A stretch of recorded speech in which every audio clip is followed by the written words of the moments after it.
Assalamualaikum dan apa khabar semua. Hari ini kita ada satu masalah biasa bagi pemilik Arma Vortex 3S. Servo stok kita sudah kong atau sudah tidak berfungsi. Jadi hari ini saya akan tunjukkan cara tukar servo asal kepada servo Metal Gear yang baru dan lebih padu.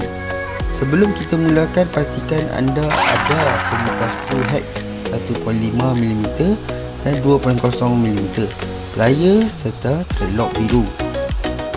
Kena akses kotak penerima atau receiver box. Buka penutupnya dan cabut kabel servo dari slot 1. Ingat ya, slot 1 adalah untuk steering, manakala slot 2 adalah untuk throttle atau ESC. Pastikan anda cabut slot yang betul supaya tidak keliru nanti.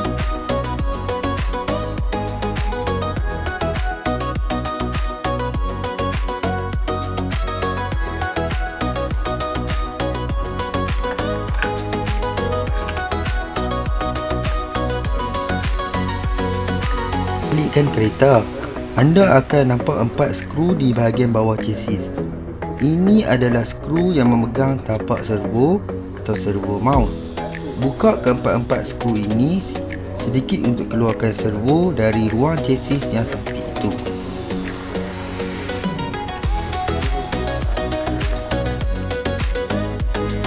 Untuk upgrade ni, saya beli dua barang dari Lazada, servo Metal Gear dan Metal Servo Horn. Servo baru ni guna 25T spline, jadi horn asal plastik Arma memang takkan muat. Kena pakai horn metal 25T ni baru dia ngam dan lebih tahan lasak untuk bashing.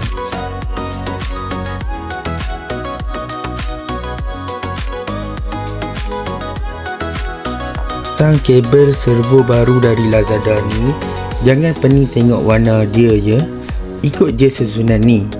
Warna oranye signal, ini wire perintah. Cucuk bahagian ni menghadap ke arah luar kotak receiver, ikut simbol S. Wire merah positif, ini wire api.